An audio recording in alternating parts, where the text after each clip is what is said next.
Hi there, I'm Jessica Johns-Green, licensed professional counselor. I work with body issues, including eating disorders, as well as trauma and relationship concerns, like how to communicate or anger management. I work with mood disorders as well. And today, let's talk about body dysmorphic disorder and if there are situations where we're more at risk of developing it.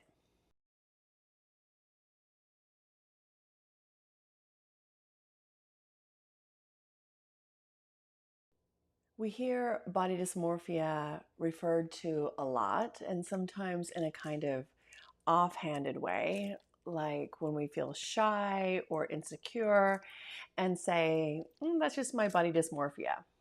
And in the wider public sphere, it feels like a general dislike of some part of our appearance. It might come, it might go, might be more or less. Or that maybe even we see ourselves less positively than others see us. But body dysmorphic disorder is a really debilitating condition that makes life incredibly difficult for the people that suffer with it. And I will say this right now at the top and get into more depth into it later on. But there are places, situations, activities where the body and appearance is a focus. And these situations, these activities do carry more risks for people to develop body dysmorphic disorder. Being involved in something, an activity or a sport where we are viewed by the public, and particularly where our bodies are compared to others or our bodies have a big impact on the success that we might experience, these situations put us at a higher risk for developing this problem. This might be things where we perform in front of others, like dance or gymnastics, other kinds of sports. But there may also be situations where people are heavily involved in perfecting the body. So places like fitness centers, activities like bodybuilding, we see a lot of body dysmorphic disorder. And we'll get more into this later in the video. For now, what is body dysmorphic disorder? Let's just kind of define it a little bit. So the words body dysmorphia is a term that describes an overwhelming focus on a perceived flaw in the physical appearance. The word dysmorphia itself means a kind of deformity or abnormality. But when we speak of body dysmorphic disorder, we're usually referring to people who see an abnormality that others don't see. It's seen as a disorder because this flaw, this perceived flaw, takes up a large degree of attention and it consumes a lot of worry, a lot of emotion. And these feelings affect everyday life. So, how a person behaves, their ability to engage with normal daily tasks, socializing, work. But these flaws are not noticeable by others, or even if there is some kind of a difference, it's not seen as bad by other people. So it's an issue in how we realistically see our bodies. What is it like to experience body dysmorphic disorder? Well, people suffering with body dysmorphic disorder might notice a number of issues. Primarily it affects people on an emotional level, it affects their behavior, it affects how they think. And these three things, thinking, emotions, behavior, can sort of form a kind of cyclical trap. So the more negative the beliefs are about appearance, the worse a person feels, the more they might behave in a way to hide or correct the perceived flaw. And also, the more they focus on the flaw, the more they think about it. All of these things have a way of, both stemming from the negative perceptions about appearance as well as fueling the negative perception about appearance. An example of this might be that, a person with body dysmorphic disorder might really struggle with their mood, with depression or anxiety. They might feel really low, really sad about how they look, anxious about how they're seen, how others see them. And this might make them want to spend more time alone, be more isolated, put themselves in less opportunities, which in turn might make depression and anxiety worse. It's also not uncommon to find that there's really difficult relationships with eating and food for people with body dysmorphic disorder. And this might include an eating disorder. Eating disorders themselves also start to form part of that vicious cycle of thinking and feeling and behavior that can make the body dysmorphia worse. The body dysmorphia may have kicked off some really unhelpful eating habits, and then the eating habits tend to bring more focus onto the body, and this in turn fuels the body dysmorphic disorder. And there's a number of ways that body dysmorphia can affect a person that can make existing mental health issues worse, but it can also be the catalyst for new mental health challenges. Avoiding situations where there are social interactions or opportunities, particularly where the body might be viewed, like in giving a presentation or, say, going to the beach or something. These are times when someone suffering from body dysmorphic disorder might have more focus on the flaw, might really start to suffer with more things about their mood, and lots of unhelpful behaviors that are aimed at managing the flaw or the thoughts or the feelings will increase. So why do people develop body dysmorphic disorder?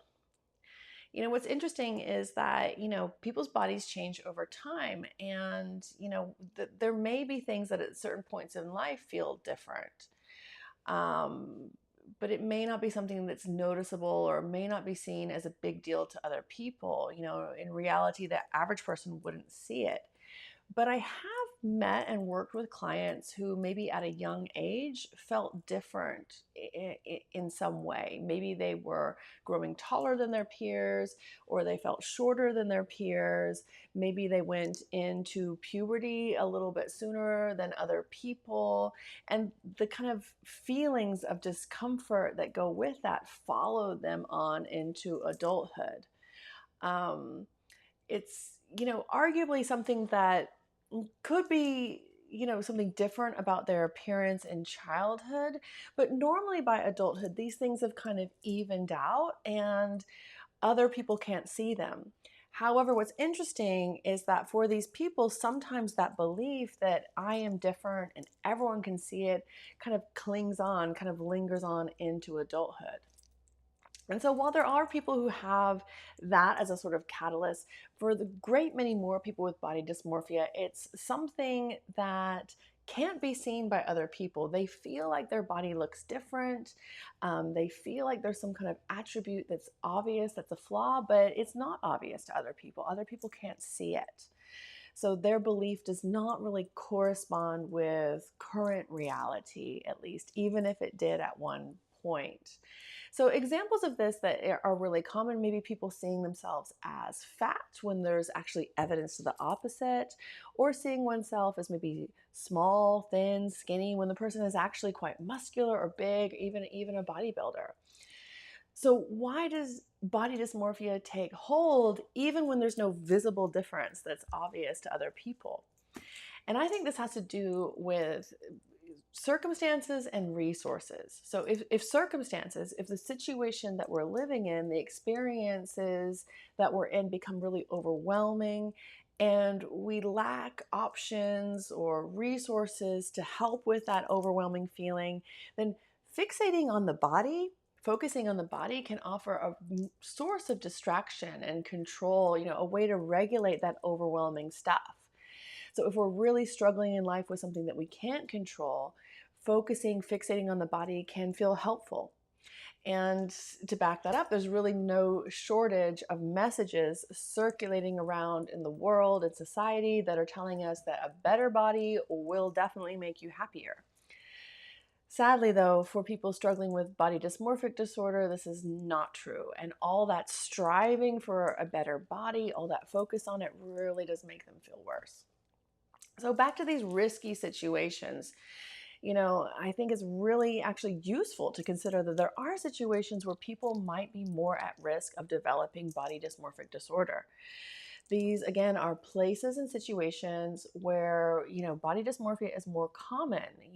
This might be because people are drawn into these situations because there's a promise or a chance to change the body, or the situations themselves might increase the focus on the body and sort of kick off that body dysmorphic disorder. Some examples of these situations include those where size or appearance makes a really big difference in success. So performing arts, sports, but another, again, is fitness facilities, gyms. Also virtual places, social media. So being around a lot of people, regardless of the situation, a lot of people who are engaged in perfecting the body, or maybe who have really high unrealistic standards for appearance or for the body, people who are putting appearance above maybe other things, these are higher risk situations to be in. And these situations have the potential to encourage those unrealistic and harmful ideas about body shapes, body sizes, control over the body that really fuel body dysmorphic disorder. So this might take the form of, wanting to be bigger, smaller, more muscular, more lean. These beliefs often fit the criteria for body dysmorphia, and that they're driven by like a super obsessive focus on whatever flaw is there. It could be anything. But the flaw is often not seen by other people. I think that's the key. For some people, they may have joined a sport, maybe joined a gym, or are in a performing art, and they really had the desire to improve and enjoy it, maybe get healthier, and they might get unintentionally drawn into these negative ways of thinking about their body, that the body is something to be perfected or controlled, that the goal or the aim becomes that appearance is more important than health or function. Don't take this to mean that you can't have a healthy mindset in sport or at the gym or other situations like that you can't engage with those things. But just to be aware that if this is a risk for you, if you're struggling and these scenarios feel really like they resonate with you, they feel like they're part of your life, then it's really useful to consider how you engage with them and how you see them critically. Because as we'll get onto later, what is needed to get through body dysmorphic disorder is to really work on those beliefs, the ways of thinking that we take for granted, the ways of believing about our bodies, that perceived flaw, and to change them for the better. I think I would just add in here, that is this just women? Absolutely not. While women are commonly seen as being hypercritical of their bodies, men struggle with body dysmorphic disorder as well. In fact, some estimates say that up to 40% of body dysmorphic disorder sufferers are male. And again, in athletics and sports, body dysmorphic disorder is really common. So we see a lot of men there. Sometimes body dysmorphic disorder and eating disorders are occurring at the same time. But even if there's not a diagnosable eating disorder, oftentimes the relationship with food is kind of tricky and problematic.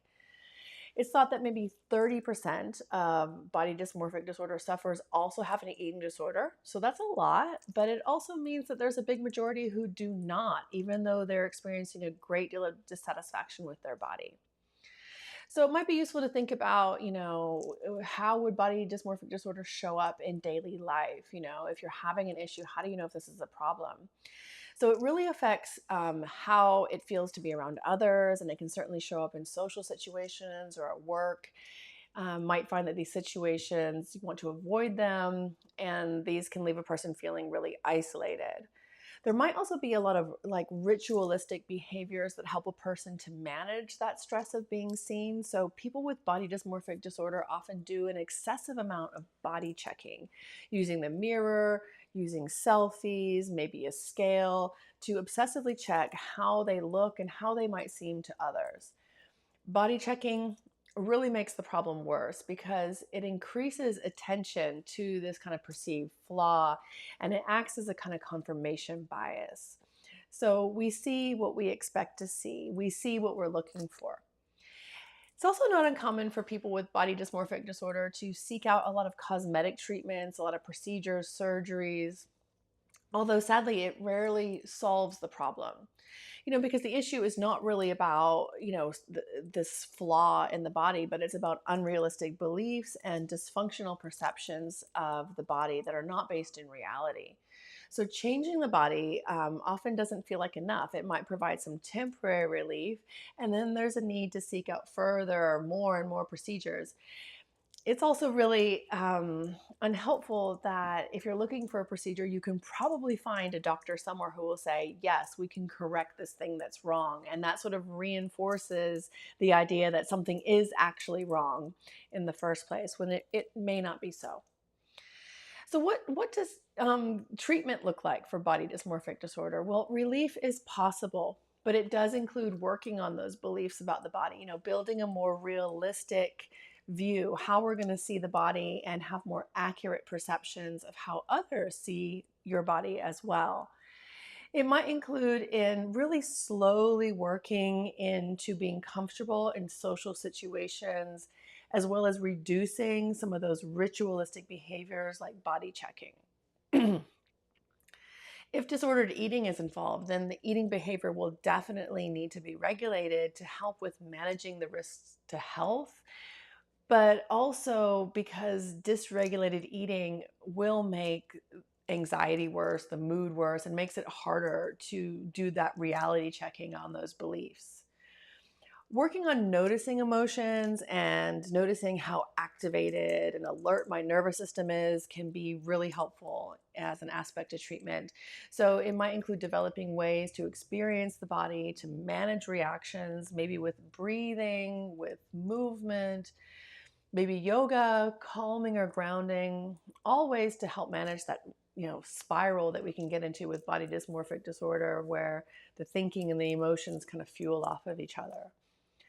You may also want to rein in the body messages you're getting from the media. So, being really careful and cautious about the social media accounts you follow, who you connect with. Watching those is very important because if the messages are unrealistic, it's going to fuel those beliefs and make it a lot harder for you. Help with body dysmorphic disorder. Yes, obviously seeking out a therapist with experience in body image, body dysmorphic disorder, and if needed, with eating disorders can be a really big game changer. If an eating disorder is involved and active, you might also greatly benefit from working with an eating disorder informed dietitian. It can help you manage like realistic ideas about food and help your health that way. But also being your own best help goes a long way. The beliefs are really key here. So maybe taking some time with those beliefs, journaling them, writing them down. And if you do that, then I would encourage you to take some time, pause, and remind yourself that anyone can be wrong about anything.